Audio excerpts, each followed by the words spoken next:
ऐसे समय में जब इस पर काफ़ी ज़्यादा चर्चा हो रही है, काफ़ी ज़्यादा बवाल भी मचा हुआ है, मुझे नहीं लगता कि पूरे फौज में आपसे बेहतर कोई ऑफिसर होगा, क्योंकि मुझे याद है कि जब जनरल बिपिन रावत सीडीएस थे उस समय आप वाइस चीफ ऑफ डिफेंस साहब थे और उस समय पे आपने ही अग्निपथ और अग्निवीर स्कीम को एक खाका दिया, एक रूप दिया, एक शेप दिया। सो आपसे शुरुआत हुई थी, कई मायनों में कई जगह पे आपने उसे शेप दिया और आज जब ये अनाउंसमेंट हो गया उसके बाद में कुछ मिस इन्फॉर्मेशन भी है, कुछ गलत फहमियाँ भी है, कुछ असंतोष है लोगों में, तो उस पर लेकर मैं चाहता हूँ कि आप सबसे पहले अपना ऑब्जर्वेशन दें कि अग्निपथ की ज़रूरत ही क्यों पड़ी। आशीष, मेरे को याद है करीब 2 साल पहले आपने मेरा इंटरव्यू लिया था। उस समय में मैं बोला था कि ये ऐसा एक स्कीम का चर्चा शुरू हो गया उस समय, तो अभी 2 साल के बाद वो सफल हो गया। आपने पूछा कि किस लिए ये स्कीम की स्टार्ट की गई है। हमारा जो कारगिल कमेटी रिपोर्ट जो है, कारगिल कमीशन रिपोर्ट, उसमें एक पॉइंट था कि आर्म फोर्सेस का एज प्रोफाइल जो है उसको कम करने का है। तो इसको लेके काफ़ी स्टडीज़ वगैरह हुआ है और प्रेजेंटली हमारा जो एज प्रोफाइल है वो करीब 32 इयर्स के आसपास है, एवरेज एज प्रोफाइल। तो इसको कम करना है कि ग्लोबल स्टैंडर्ड्स जो है उसके हिसाब से नीचे लाने का है।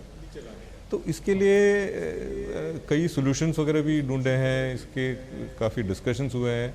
तो फाइनली इसको इम्प्लीमेंट करने के लिए ये ऐसा स्कीम जो हमने डिज़ाइन किया वो है अग्निवीर।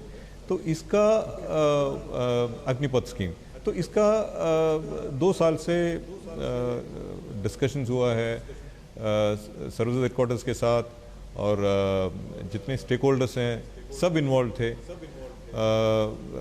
काफ़ी थ्रेडबायर इसकी एक प्रॉब्लम्स जो हो सकता है उसको सब डिस्कस हुआ है। तो फाइनली हमने ये स्कीम का जो प्रेजेंट रूप है इस पे अराइव किया है। तो हमारे ख्याल से ये एक अच्छा स्कीम है, ट्रांसफॉर्मेटिव स्कीम है और इस स्कीम से जो इंडियन आर्म फोर्सेस का ह्यूमन रिसोर्सेज मैनेजमेंट में इतना बदलाव आएगा कि एज प्रोफाइल 25 से नीचे आ जाएगा, मतलब 23-24 के आसपास आ जाएगा। तो we will have both the experience और अनुभव एंड द होश of the people who are there for longer period in service as well as जोश और जज्बा फ्रॉम दी अग्निवीर्स। सो ये दोनों मिला के ये काफ़ी एक पोटेंट एंड वाइब्रेंट फोर्स हो जाएगा। अनवर साहब, इससे पहले कि मैं और इसकी डिटेलिंग में जाऊं, और क्योंकि काफ़ी कॉम्प्लेक्स स्कीम भी है और उसमें काफ़ी फ़ायदे भी हैं यूथ, अगर जो हम लगातार बात कर रहे हैं, कुछ को बहुत अच्छा भी लग रहा है पे package point of view, training point of view, discipline point of view. कुछ लोग हम देख रहे हैं कि रास्ते पर भी आ गए हैं, आगजनी कर रहे हैं। इससे पहले कि मैं डिटेलिंग में जाऊं, मैं चाहता हूं कि आपका ऑब्जर्वेशन आप बताएं कि ये जो कुछ हो रहा है उन युवाओं को आप मैसेज क्या देना चाहते हैं। न केवल आप बल्कि तीनों सेनाओं के प्रमुखों ने, आर्मी चीफ और एयरफोर्स चीफ भी आपके साथ जॉइंट अनाउंसमेंट में थे उस समय रक्षा मंत्री के साथ में।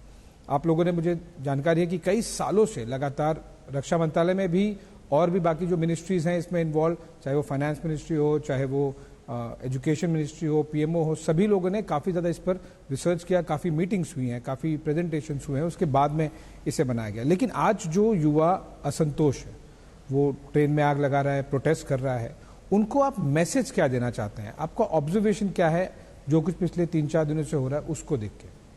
मेरा मैसेज है कि ये ऐसा प्रोटेस्ट और वायलेंट एक्टिविटीज़ होना ही नहीं चाहिए।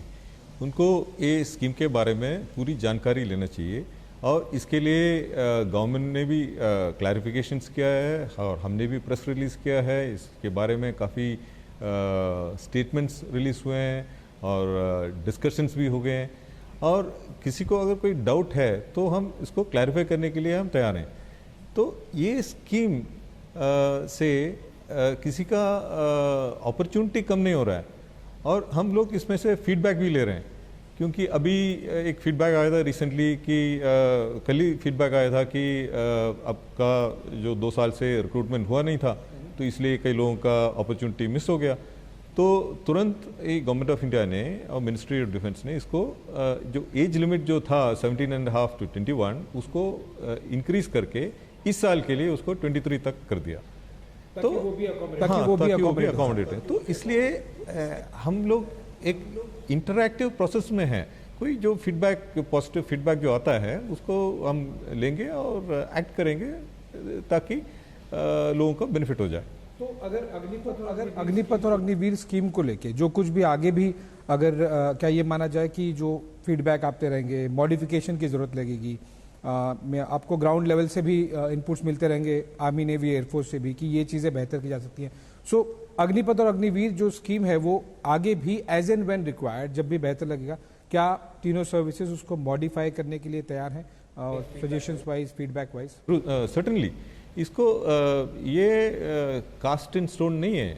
मतलब ये स्कीम तो अभी तो स्टार्ट किया है, इसको अभी रिक्रूट करेंगे हम, इसको आगे लेके जाएंगे। तो मैं ये नहीं बोलता हूँ कि इसमें कोई प्रॉब्लम नहीं होगा, प्रॉब्लम्स आ सकते हैं और लोगों का कोई कंसर्न्स वगैरह होगा।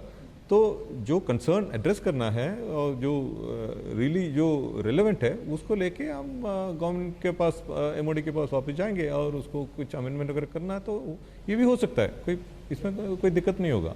ओके अनमोल साहब, एक और चीज़ इससे पहले कि मैं डिटेलिंग में जाऊँ अग्निपथ के और अपॉर्चुनिटीज़ और अंडरस्टैंडिंग वाइज कि बाकी लोगों को समझ में आए चीज़ें, विशेष तौर पर उस युवा वर्ग को जिसे लग रहा है कि एक परमानेंट जॉब चली गई या अपॉर्चुनिटी उसकी चली गई, हमें दिख रहा है कि इस पर कुछ पॉलिटिक्स भी की जा रही है, अपोजिशन हो या फिर बाकी कुछ और लीडर्स हैं अग्निपथ अग्निवीर को लेकर। जब उन्होंने देखा कि तीनों सेनाओं के चीफ भी आ गए हैं, उन्होंने अनाउंसमेंट भी किया, एक्सप्लेन किया, प्रेजेंटेशन दिए गए, काफ़ी ज़्यादा डिटेलिंग दी गई, उसके बाद में भी पॉलिटिक्स हो रही है, आपका उस पर ऑब्जर्वेशन?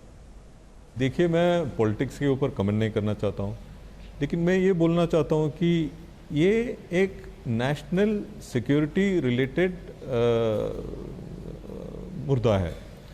तो इसको लेके हम अपना जो रीजन्स, हमारा स्टेट और पॉलिटिक्स, हम इसके ऊपर राइज करना चाहिए, क्योंकि जब नेशनल सिक्योरिटी रिलेटेड जो चीज़ है उसको पॉलिटिक्स के बाहर रखना चाहिए। तो इसलिए मेरा रिक्वेस्ट है कि इसके ऊपर पॉलिटिक्स मत लाइए और हम लोग आगे इसको एक सक्सेसफुल स्कीम बना के नेशनल ग्रोथ और नेशनल हमारे यूथ का जो एस्पिरेशंस है उसको फुलफिल करने की तरफ बढ़ाएं। अब क्योंकि मैं चाहता हूं कि थोड़ा डिटेलिंग वाइज, क्योंकि जो यूथ है वो बहुत ज़्यादा टेक्निकलिटीज़ और अपॉर्चुनिटी वाइज और डिटेलिंग को लेके बहुत ज़्यादा परेशान है और वो रास्ते पे उतरा हुआ है। एक छोटा सेक्शन ही है, काफ़ी बड़ा यूथ का सेक्शन भी उसे कॉन्फिडेंट भी लग रहा है कि नहीं, अच्छी चीज़ है और कुछ अपॉर्चुनिटी आगे भी लंबी मिलेगी। ये जिस तरह से हमने देखा कि गवर्नमेंट ने एक मॉडिफिकेशन किया कुछ घंटों पहले ही कि 2022 के लिए उम्र 21 से अपर लिमिट 23 कर दी उसे। ऐसे में जब हम फीडबैक ओपनिंग की बात करें, तो एंगेजमेंट की बात करें और मॉडिफिकेशंस की बात करें, वेटरन्स को लेकर, क्योंकि कई जो रिटायर्ड हैं उनके जाहिर सी बात है उनकी बातों का ज़्यादा तवज्जो भी दिया जाता है, चाहे वो मीडिया हो या फिर समाज में, कि ये कर चुके हैं, वो डन दैट बिन देयर, उन्हें पता है। वेटरन्स को एंगेजमेंट को लेकर क्या कुछ किया जा रहा है नेवी हेडक्वार्टर से, या फिर अगर आप तीनों सर्विसेज के हेडक्वार्टर पॉइंट ऑफ व्यू अगर बता सकें तो, कि वो काफ़ी कुछ उनमें भी कुछ क्लैरिटी है, कुछ में क्लैरिटी नहीं है, और वो क्या कुछ कह रहे हैं आगे, चाहे वो मेन स्ट्रीम मीडिया हो, सोशल मीडिया हो, या फिर घर में बात कर रहे हैं, मोहल्ले में बात कर रहे हैं, वो काफ़ी कुछ एक ओपिनियन शेप कर रहा है। तो वेटरन्स को एंगेजमेंट कैसे किया जाए?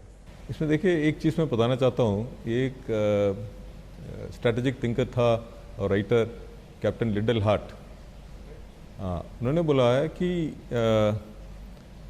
The most difficult thing other than to put an idea, a new idea into a military mind, is to take out an old idea.